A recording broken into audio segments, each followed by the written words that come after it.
Está con nosotros el abogado Alejandro Nató, quien es mediador y especialista en conflictos públicos por la presencia en la ciudad con la Defensoría del Pueblo de nuestra ciudad, que está trabajando justamente en esto. Doctor, buenas noches, bienvenido. Hola, muy buenas noches. Muy buenas noches, un gusto de estar aquí. Bien, vamos a estar hablando, por supuesto, del trabajo aquí en Río Cuarto, del trabajo que se hace con la mediación, que es clave, como instancia previa incluso de llegar a la justicia, pero se está hablando tanto a partir de lo que ha ocurrido respecto de los discursos del odio, de los enfrentamientos, de la manera de sostener las diferencias, los litigios. ¿Cómo ve usted toda esta situación?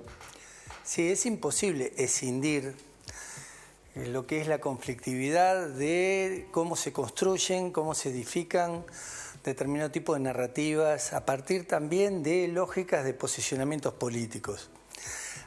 Uno podría decir que las fogosidades naturales entre adversarios políticos siempre existieron y que tiene que ver con los pesos y contrapesos de la democracia. Pero la realidad es que a medida que se van radicalizando los discursos, aparecen los reaccionarismos, aparecen los totalitarismos, aparecen visiones muy encontradas y muy acendradas políticamente que se nutren recíprocamente. Y esa reciprocidad no hace otra cosa que alimentar una polarización. Las polarizaciones como tales no son propias de Argentina. Son propias en América Latina, las vemos en Europa, las vemos en Estados Unidos. Lo que pasa es que cuál es la intensidad que tiene cada una de las polarizaciones, y uno debería analizar esto. Y a partir también de lo que implica la construcción de un discurso cada vez más efervescente, cada vez con mayor tipo de volumen y voltaje, va generando también un movimiento de todo el tablero político. No es que uno habla y los demás se quedan. Uno habla y mueven las piezas de todos.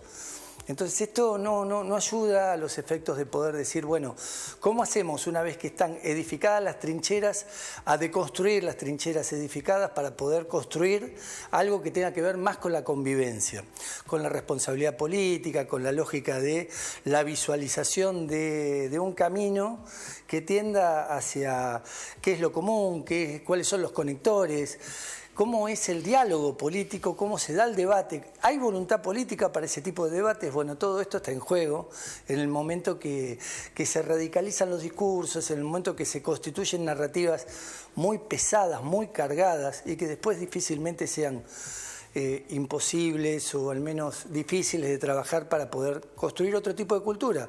Claro. Porque nos guste o no, ese tipo de forma tiene un aterrizaje en lo social, o sea, son configuraciones culturales que hacen a las prácticas sociales. Y después vemos que las acciones y las reacciones, naturalmente, tienen un tipo de mensaje fuerza muy parecido a cómo se estructuran dentro de la política. Y entonces es ahí donde permea todo el campo de lo social. Bueno, había trascendido la posibilidad de que el gobierno impulsara un proyecto para tratar de regular los discursos de odio, y la portavoz presidencial dijo, no, nosotros no estamos impulsando ningún tipo de iniciativa en este sentido, pero consultarle de qué manera se puede trabajar y sobre el rol de los medios también, que estuvo tan cuestionado en los últimos días. Sí, yo vengo hablando generalmente de los medios porque yo trabajo la conflictividad social. Sí. Y hay un modo también de atención de la conflictividad social por parte de los medios donde ustedes son periodistas, yo capacito periodistas. A ver, los medios segmentan, recortan, posicionan noticias, tienen poder como para poder incidir. Pero al mismo tiempo construyen también desde los hechos algunas realidades que se transforman en verdades, en tanto y en cuanto no se transforme en periodismo militante, y en tanto y en cuanto no se transforme en esa vocación de mensajes fuerza muy cargados que también tienen que ver con la polarización. Claro. Eso por un lado. Y por el otro lado, desde el punto de vista político, el mensaje que tiene que ver con la eliminación del otro, con la anulación del otro, desde lo institucional, o sea, jurídicamente, querer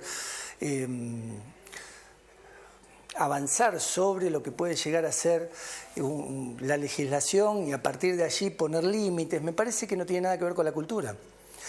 Nosotros, si queremos intervenir realmente en lo que podría llegar a ser una incidencia social, deberíamos trabajar nuevamente con aquellos que tienen que ver con los entes socializadores, la comunidad, las familias, las escuelas, volver a hacer cultura, trabajar con los docentes, con los dirigentes comunitarios, con los dirigentes sociales. Que es la más difícil. Y con los periodistas. Que es la salida más difícil, porque es la que más lleva tiempo, no claro, es una salida mágica. Y es a mediano y a largo plazo. Claro. En verdad deberíamos empezar de vuelta. Claro. Porque lo que ya está edificado, yo decía, no solo es difícil de deconstruir, sino que no les conviene deconstruir. Claro. Digo, a veces planteo esto con un trabalenguas que a mí me gusta, que las pugnas inconducentes son pugnas conducentes para la política. Claro. Entonces, pero obviamente, sí, si uno va asegurando núcleos duros, claro. y esos núcleos duros a mí me aseguran o perdurabilidad en el poder o un volumen importante político como para poder confrontar políticamente. Y yo sigo en esa línea, porque de hecho es una conveniencia política. Entonces, esto del antagonismo dentro de la lógica de las relaciones políticas se traslada a los medios también, y hay un antagonismo en los medios. Si uno verdaderamente quiere informarse, tiene que hacer zapping en muchos canales. Obviamente. Y esto para poder sacar conclusiones, ni siquiera para tener una información. Sí. Y esto, lógicamente, es que nos obliga, nos interpela a todos a ver cuál es el lugar de cómo hacer para poder cambiar las reglas de juego hacia caminos de más convivencia más que caminos de coexistencia. Bueno, porque además para los medios es difícil, incluso para los periodistas, porque como no estamos en esa polarización, ya casi que perdemos la batalla antes de empezar, porque sabemos que la gente está demandando que estemos de un lado o del otro y que lo hagamos además con odio, más allá de la verdad. Pero me llamó la atención porque Angela Merkel hace algunos días acaba de hablar de esto, de la necesidad de terminar con el odio. Es el mundo. Y digo, qué poco ayudan las redes también a esto, ¿no? Sí, las redes también son una reproducción y una impresión y sobreimpresión de lo que está pasando en la sociedad. Y a veces las redes, si bien son fundamentales porque les da un poder distinto a la autogestión ciudadana, y eso vale mucho. Sí. También, bueno, circulan noticias falsas, circulan también manipulaciones en las redes a través de los troles, que también marcan polarización.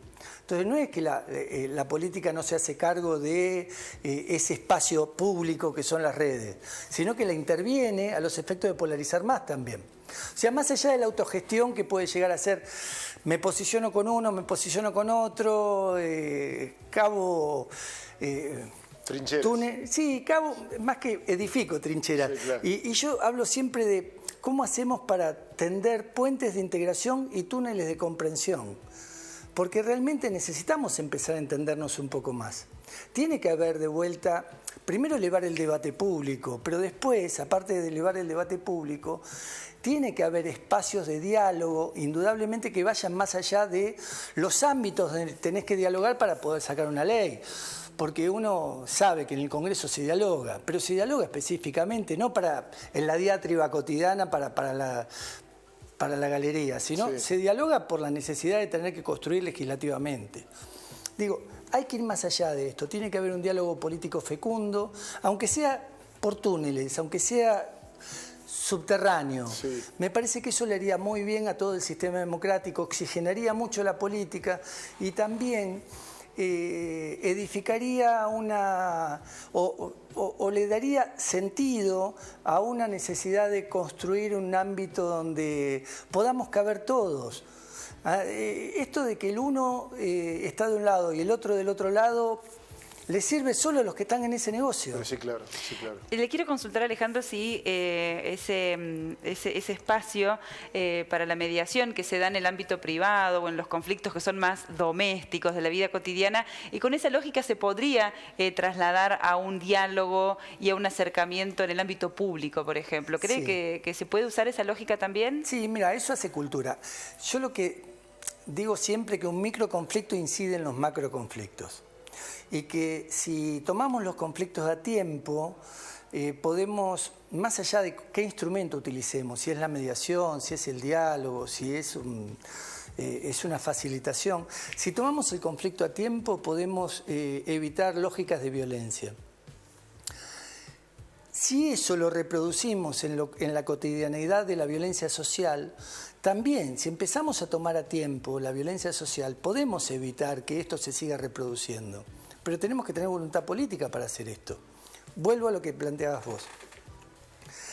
en materia de lo que podría llegar a ser acciones concretas, concatenadas, que puedan incidir en la vida macro, y no hay ninguna duda que esas acciones profundamente tienen un rol y pueden generar un cambio. A mí me pasó de trabajar el conflicto social chileno con los municipios, atendiendo los conflictos vecinales y pudiendo lograr que muchos implicados que no tenían posibilidad de dialogar, empezaran a dialogar, y eso terminaba generando un vínculo a los efectos de poder tomar las relaciones que antes no generaban ninguna posibilidad de hablar.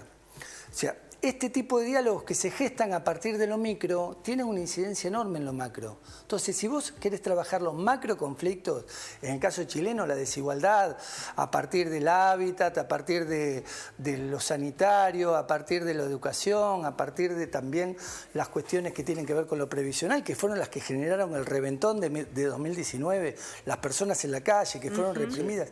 Si uno quisiera trabajar eso, lo tendría que tomar ahora.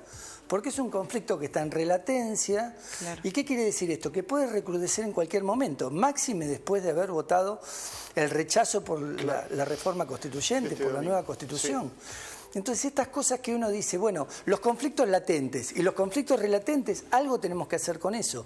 Esos son microconflictos que si vuelven a... Los latentes si emergen, y los relatentes que si vuelven a emerger, bueno, esos conflictos realmente, si no los tomamos a tiempo, preventivamente, en sistemas de alerta temprana, pueden llegar a marcar un macro conflicto enorme como el que vivieron en Chile.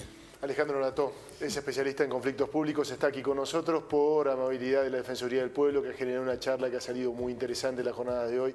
Agradecemos mucho su presencia. Ha sido un gusto escucharlo. Gracias. No, gracias a ustedes. Muy amable. Que tenga buenas noches. Gracias.